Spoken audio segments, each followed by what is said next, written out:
Aujourd'hui, je voulais qu'on parle de la foi. Amen.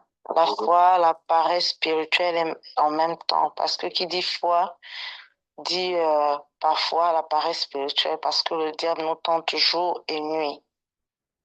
Qui dit foi, parfois, on se dit que Dieu ne fait pas, que Dieu ne fait pas. Et on tombe parfois dans le dégoût, dans le doute, dans la peur, dans la crainte. Je voulais qu'on parle de la foi aujourd'hui. Amen, amen. Je voudrais que quelqu'un prenne Hébreux 11, 1. Et quelqu'un nous lise C'est mon Hébreux verset 11, favori. de la foi.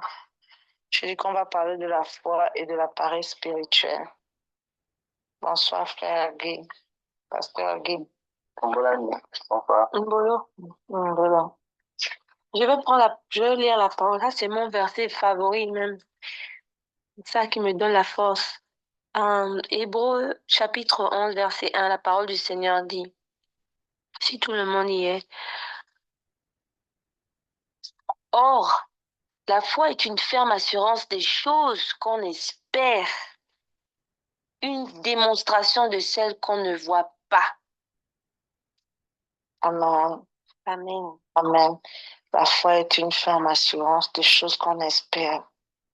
L'espoir, voilà le mot. L'espoir. Parce qu'on est dans toutes les attentes du monde. Toute l'attente, on espère tellement au point parfois qu'on se dit, c'est pas là-bas où Dieu m'a envoyé, je suis entre lui. Au point où on tombe dans l'échec, dans le doute, dans la peur. Je voudrais qu'on s'exhorte aujourd'hui concernant la foi. Beaucoup de nous, je ne sais pas à qui je m'adresse, mais je m'adresse à moi déjà. Beaucoup de nous, parfois, nous futons. Nous n'avons pas cet engouement-là de demeurer dans la foi comme Joseph a demeuré dans la foi. Même Joseph, à un moment, il s'est demandé dans la prison, il était que Seigneur, tu m'avais montré ce rêve. Était-il vrai? Était-il vrai? Même Joseph se posait cette question concernant la vision que Dieu lui avait montrée. Je voudrais qu'on s'exhorte aujourd'hui, qu'on se tienne la main à se dire, quelle que soit l'adversité qui se lève, quand Dieu t'a déjà donné une vision, sache que ça s'accomplira. Amen. Il dit dans Habakkuk 2, verset 3, que quel que soit le temps, elle s'accomplira certainement. Certainement, et il le dit certainement. Joseph a reçu la vision que son père et ses frères devaient lui faire allégeance. Il a reçu ça, il était encore très jeune. Mais regardez le parcours de Joseph. Parfois dans la vie, on se dit que ce qu'on est en train de subir, c'est le diable. Parfois, ce n'est pas le diable. C'est Dieu qui veut nous emmener à notre point de hauteur. C'est Dieu qui veut nous emmener là-bas. Mais demeurons souvent dans la foi.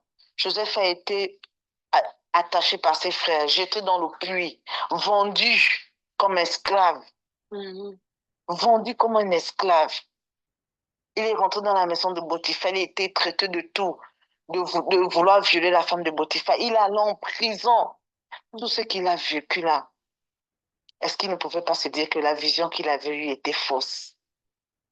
Est-ce qu'il ne pouvait pas se dire ça, que la vision que l'éternel Dieu, c'était pas Dieu qui m'avait montré cette vision? Parce que c'était Dieu.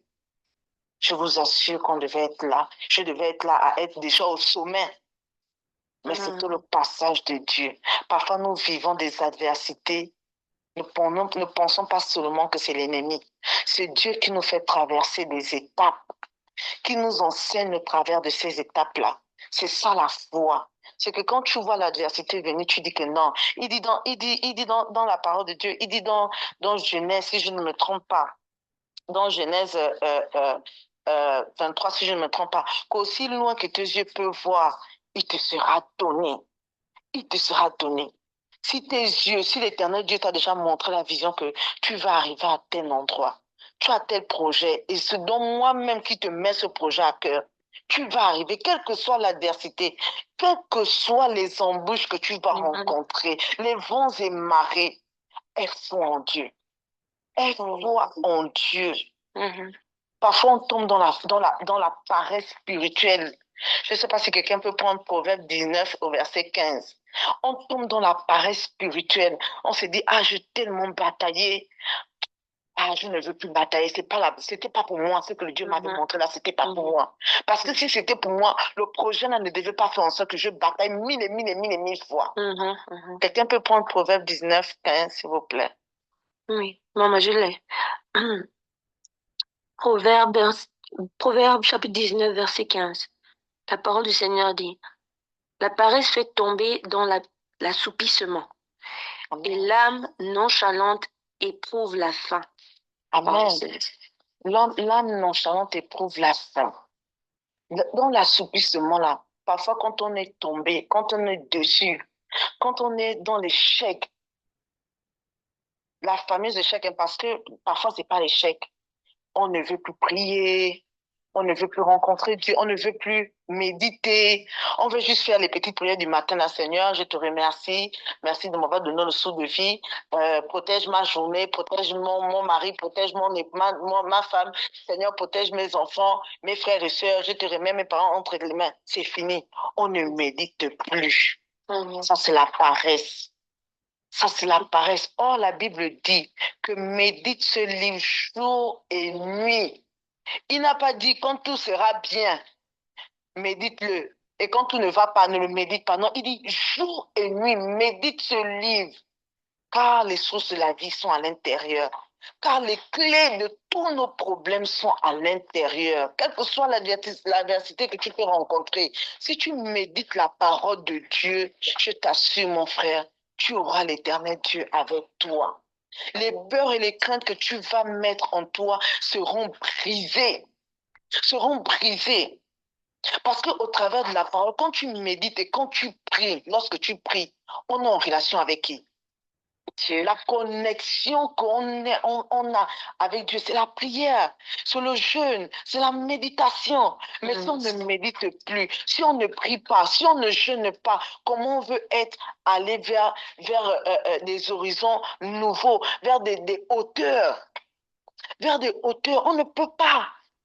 Proverbe 20, 13. Quelqu'un peut prendre Proverbe 20, 13, s'il vous plaît.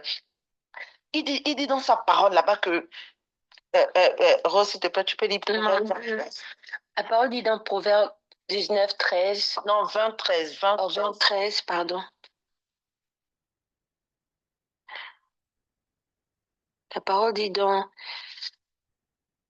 chapitre 20, 13. N'aime pas le sommeil, de peur que tu ne deviennes pauvre. Ouvre les yeux, tu seras rassasié de pain. De pain. Le pain là, c'est pas seulement le pain que nous mangeons tous les jours, le bread là qu'on achète, non. Mais le pain là, c'est dans tout son sens. Dans tout son sens. Ne reste pas pauvre. La parole de Dieu dit que ne reste pas pauvre. Médite la parole, parce que c'est cette parole-là qui t'emmènera à ouvrir des portes que l'ennemi a fermées dans ta vie. C'est la prière, la connexion de Dieu. Que même si tu es déçu comme quoi, l'Éternel peut te rappeler, peut te dire que, mais la situation que tu traverses, c'est moi qui te fais traverser cette situation. Parce que je veux que tu puisses demain, quand tu vas rencontrer tel problème, tu vas dire, mais j'avais déjà vécu ça. Ça, c'est rien devant moi. Quelle que soit la vallée qui s'élève, quelle que soit la vague qui veut me noyer, ça ne peut pas me noyer. Ça ne peut pas me noyer. J'étais en train de méditer la fois dernière et puis je demandais à l'Éternel que pourquoi les gens sont restés dans le désert? Pourquoi tu as voulu que les gens restent dans le désert?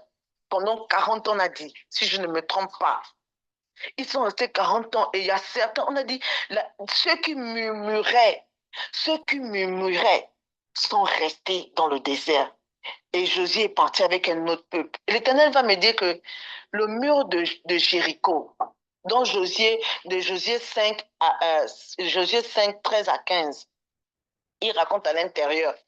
Il dit que le mur de Jéricho est tombé par quoi? Par des cris. Ils n'ont pas pris des marteaux. Ils n'ont pas pris des cailloux pour casser, mais c'est tombé par des cris. Pourquoi les cris? Parce que c'était la foi. L'Éternel est descendu. Il a dit à Josué que louez-moi seulement et tournez le mur de Jéricho pendant 7 jours. Au bout du septième jour, poussez des cris. et je vous livrerai Jéricho entre vos mains. On dit que dans Josué 5, tu peux prendre Josué 5, verset 13, s'il te plaît. Dans Josué 6, 6, 1 à 5, s'il te plaît. Josué 6, 1 à 7. Et quelqu'un peut prendre Josué 5, 13 à 15. Josué 6, 1 à 5.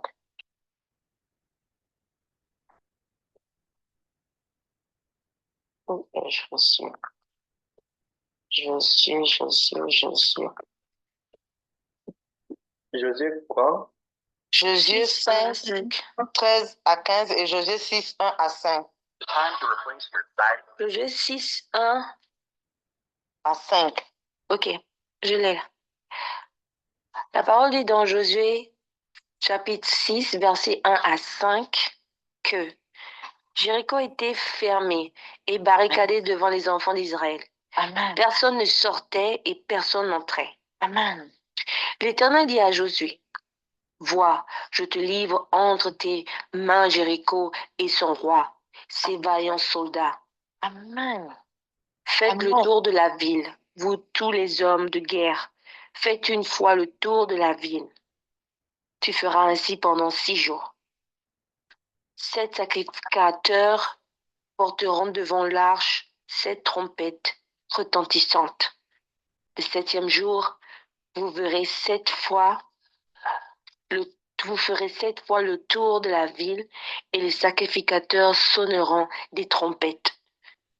Quand ils sonneront de la corne retentissante, quand vous entendrez le son de la trompette, tout le peuple poussera de grands cris. Alors la muraille de la ville s'écroulera et le peuple montera, chacun devant soi. Amen. Et Josué 5, 13 à 15, quelqu'un a trouvé ça? Josué chapitre 5, à partir du verset 13. Comme Josué était près de Jéricho, il leva les yeux et regarda. Voici, un homme se tenait debout devant lui, son épée nue dans la main. Il alla vers lui et lui dit, es-tu des nôtres ou des ennemis? Il répondit, non, mais je suis le chef de l'armée de l'Éternel. J'arrive. Josué tomba le visage contre terre, se prosterna et lui dit, qu'est-ce que mon Seigneur dit à son serviteur? Et le chef de l'armée de l'Éternel dit à Josué, ôte tes souliers de tes pieds, car le lieu sur lequel tu te tiens est saint. Et Josué fit ainsi.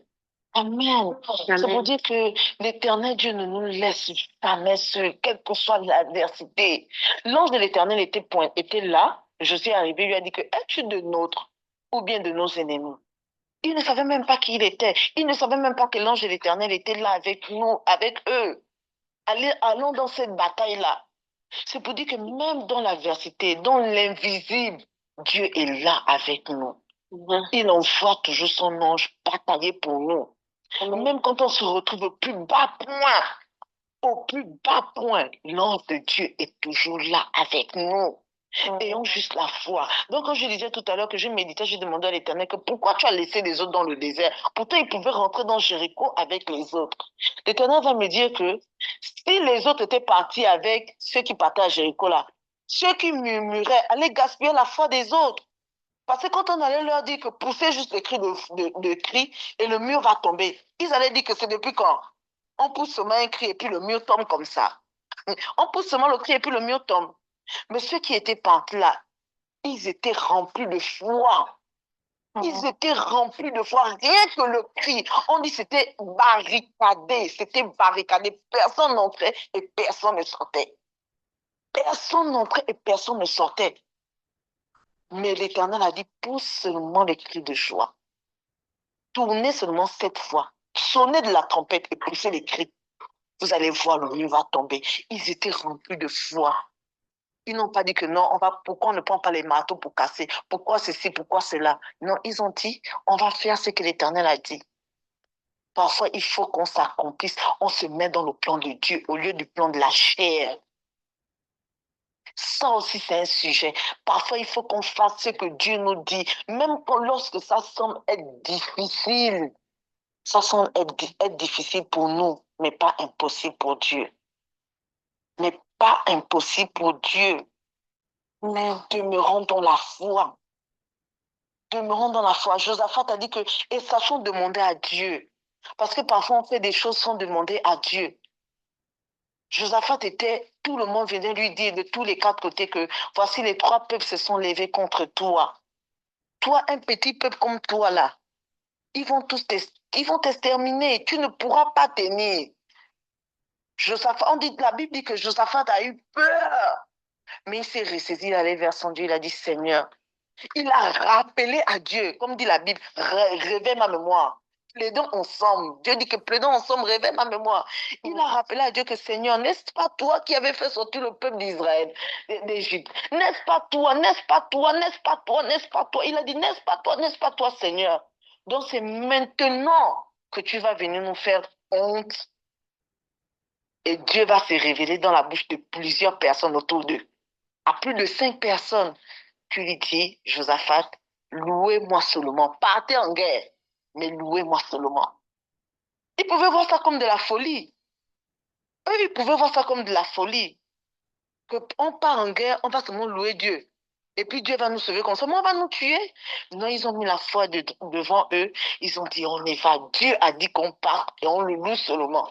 Mm. Arrivés au lieu, ils ont loué l'Éternel Dieu Tout-Puissant. Amen. Et Dieu a mis la confusion contre les ennemis. Au point Amen. ils se sont tous entretués. Mm-mm. Parfois, lorsque la prière, il peut arriver dans des temps où la prière est vraiment difficile pour toi. Loue. Loue seulement l'Éternel Dieu. Et rappelle à Dieu que Seigneur, ramène-moi vers ta parole. Je vais vous faire un petit témoignage. Josaphat, c'est Josaphat 20, 1 à 17, hein, si vous voulez lire. Je vais vous faire un petit témoignage. Le frère Van m'a appelé plusieurs fois. Maman Prisca, il faut que tu recommences ces prières. Je n'étais pas disposée. Depuis que j'ai perdu ma maman, depuis le mois d'avril, je vous assure que je n'ai pas tenu ma Bible. Je n'ai pas tenu ma Bible. J'étais là dans les murmures. J'étais en train de dire, Seigneur, comment tu as pu me faire ça? Seigneur, pourquoi tu m'as fait ça? J'étais en train de me plaindre à tout bout de champ. À chaque fois que je prenais la Bible pour lire, je vous assure que je n'arrivais pas. Je n'arrivais pas. Je faisais ce petit ton de prière-là quand je me réveillais le matin. Seigneur, merci. Merci Seigneur. Merci comme je vous ai dit tout à l'heure. C'était ça mes prières. La nuit aussi quand je viens dormir. Merci, je te rends grâce Seigneur. Je sais pas que je le détestais, non. Mais parce que j'arrivais pas à croire en fait que l'Éternel Dieu, je t'ai prié, je t'ai tout demandé. Je t'ai présenté ma mère, je t'ai présenté ma famille. Mais comment tu as pu me l'enlever? Et puis, la semaine passée ou la semaine passée, je ne sais pas quand est-ce qu'on a fait le programme, il a mis mon nom. Il a mis mon nom. J'ai dit, ah, je n'ai pas dit avant de mettre mon nom. Mais bon, peut-être c'est l'Éternel Dieu qui veut m'appeler à lui. Parce que jusqu'à preuve du contraire, je demandais à Dieu, Seigneur, ramène-moi à toi. Quelle que soit l'adversité que j'ai pu vivre, ramène-moi à toi. Parce que tu dis, en toute chose, nous devons te rendre grâce. Toi-même, tu sais pourquoi tu as pris, tu as rappelé ma mère auprès de toi. Ramène-moi à toi. Je ne veux pas m'égarer dans le monde. Ramène-moi à toi. Et quand Pasteur Van a mis mon nom, je dis, ça peut être une réponse à Dieu pour que je retourne vers ma Bible, pour que je retourne vers ma méditation, pour que je retourne vers ma méditation. Et je lui ai demandé, depuis que j'ai vu, je dis, Seigneur, quel est le sujet que tu veux que je fasse? Quel est le sujet que tu veux que je prie? Je vous assure, jusqu'à cet après-midi, je n'avais pas le sujet. Parce que moi, je ne fais pas de sujet sans que l'Éternel me dise. Jusqu'à cet après-midi, je n'avais pas de sujet. Je me suis endormie de 14 heures à 16 heures. Et dans le rêve, dans mon rêve, j'entends la voix du Seigneur qui me dit, tu as trop pleuré ta mère. Il faut que tu récupères ta Bible. Va parler de la foi et de la paresse spirituelle. Et puis, je suis en train de pleurer dans le rêve cet après-midi. Je lui dis, Seigneur, tu sais que tu m'as fait, ce que tu m'as fait, c'était trop. Je pleure, il me dit non, c'est fini. Et sur tes larmes, va méditer sur la foi et la paresse spirituelle. Ne laisse pas l'ennemi prendre le dessus sur toi. Il y a beaucoup de portes auxquelles l'ennemi est en train de te guetter. Si tu rentres dans la paresse spirituelle, tu vas tomber, tu vas perdre plus que ta mère. et tu seras ébranlé. Tu seras abattu. Lève-toi, va méditer. Je me lève, je vous assure, avec les larmes physiquement, avec des larmes. Je me dis, c'est la fin. Plus de pleurer, maman, il faut que j'avance. J'ai médité et l'Éternel m'a donné tous ces sujets-là. Il me dit, va dans tel verset, va dans tel verset, va dans tel verset, va dans telle histoire. Parce que la prière, c'est la connexion à Dieu, mes frères. Si tu n'as pas la prière, tu ne peux pas rester connecté à Dieu. Tu ne peux pas. Et l'ennemi est là, il rôde. Il rôde. Sachant qu'il dévore. On dit dans la parole de Dieu que sachant qu'il dévore, il est en train de rôder. Il attend seulement la faille. Il n'est pas là pour voir si tu es dans les pensées ou si tu as mal. Non. Lui veut même que tu sortes de là, que tu dises que ton Dieu là t'a dessus. Et tu retournes dans le monde pour te frapper encore plus. Pour frapper encore plus. Et je sais, je dis à Dieu pendant que je méditais tout à l'heure, je dis à Dieu que merci pour les frères et sœurs que tu m'as donnés en Christ. Parce que je sais qu'ils se sont mis à la brèche pour moi. Je sais qu'ils ont dit, Seigneur, ne la laisse pas. Même s'ils ne sont pas venus me dire, mais je sais qu'ils se sont mis à la brèche pour moi pour me dire, Seigneur, pour leur dire, Seigneur, ne la laisse pas tomber dans l'échec. Ne la laisse pas retourner dans le monde. Ne la laisse pas qu'elle regarde à toi, mais qu'elle ne regarde pas au décès de sa maman. Qu'elle regarde qu'à toi. Ayons la foi, quels que soient les projets par lesquels nous sommes dessus. Ayons la foi. Ayons la foi. Ne baissons pas les bras. Amen. Ne baissons pas les bras. Parfois, l'échec du projet, c'est pas seulement le diable. Parfois, c'est Dieu qui veut nous emmener à une dimension plus élevée. Il veut nous emmener à une dimension plus élevée. Amen. Amen. Amen. C'est ce que je voulais. Les déceptions arrivent et s'en vont, mais la faveur et la grâce de Dieu durent à jamais. Les déceptions, il a dit que nous serons combattus, mais pas vaincus. Les déceptions peuvent venir, mais lorsque Dieu met sa main, lorsqu'il dit stop, la gloire de Dieu qui s'émerveille en nous, même les hommes vont regarder pour dire que mon Dieu, c'est où celui-là qu'on pensait que tout était fini. C'est où celui-là qu'on pensait que tout était fini. Dieu nous élève au travers de la prière. Ne baissons pas les bras. Ne laissons jamais l'ennemi nous faire croire que Dieu n'est pas le meilleur. Ou bien ne laissons jamais l'ennemi nous faire croire qu'il ne faut pas prier, il ne faut pas méditer. Tout ça, c'est pas important. C'est faux. Ne laissons jamais l'ennemi. Mettons toujours notre foi devant. Amen. Amen. Il a dit que mes brebis entendront ma voix. Mais pour que nous puissions entendre sa voix, il faudrait que nous restons connectés à lui. Il faudrait que nous restons connectés à lui. Et pour rester connectés à lui, c'est par la prière, c'est par les supplications, c'est par le jeûne. Parce que même lorsque l'ennemi s'élève, nous tous ici, nous sommes chrétiens, même lorsque l'ennemi s'élève pour nous attaquer, c'est l'Éternel Dieu qui s'élève, qui vient nous parler. Il dit qu'il nous révèle, il va nous révéler au travers des songes et des rêves. C'est l'Éternel Dieu qui vient nous avertir que, attention, mais pour que tu puisses avoir le Saint-Esprit qui vient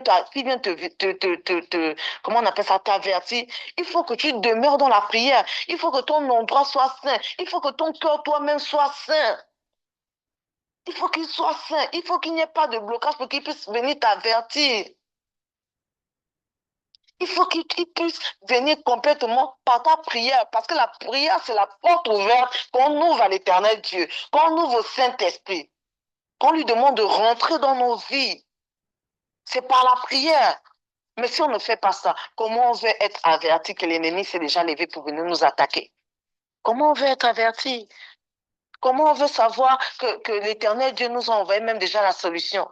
Si on ne fait pas ça, si on ne demeure pas dans la prière, si on ne demeure pas dans la foi, que la paresse spirituelle ne nous gagne pas. Le diable est un menteur. Que la paresse spirituelle ne nous gagne jamais. Amen. Que le zèle de sa maison nous dévore. Que nous puissions toujours rester dans le feu de l'action, le feu du Saint-Esprit. Que nous puissions toujours demeurer dans le feu du Saint-Esprit. Que nous ne puissions pas chuter. Que nous ne puissions pas croire que tout ira bien, même si on ne prie pas. Non, lui, l'Éternel est là, il nous garde. Mais si nous voulons aller de gloire en gloire, comme il dit dans Corinthiens, il dit que nous devons aller de gloire en gloire. Pour que nous puissions aller de gloire en gloire, là, c'est par la prière. Ce n'est ni par le travail. C'est pas l'argent qu'on est venu chercher aux États-Unis là qui va nous emmener dans la gloire. Parce qu'on peut avoir tout l'argent du monde, mais si on n'a pas la sagesse divine, on va perdre cet argent-là dans des projets, des chèques, des projets de la chair. Si on n'est pas orienté par le Saint-Esprit pour emmener à bien, à fructifier notre argent, on tombera dans les pièges de l'ennemi. L'argent que tu vas travailler avec la sueur de ton front, l'ennemi va venir te proposer un projet que tu vas voir comme monts et merveilles. Tu vas aller injecter de l'argent et tu vas perdre l'argent là-bas. Parce que ce n'est pas le Dieu Tout-Puissant qui t'a envoyé là-bas. Ce n'est pas ce qu'il avait choisi pour toi. Demeurons toujours en prière. Il dit dans 1 Corinthiens 2 au verset 9, il dit que les choses que l'œil n'a point vues, que l'oreille n'a point entendues, il a gardé, l'Éternel Dieu l'a gardé pour nous, pour les enfants qu'il aime. Amen. Nous devons être toujours comme ça, ce que les hommes n'ont jamais vu, ce que les hommes n'ont jamais entendu, lorsque nous passons quelque part, parce que nous avons le Saint-Esprit avec nous. Nous devons avoir ça. Amen. Nous devons avoir ça. Nous devons rester vraiment connectés au Saint-Esprit.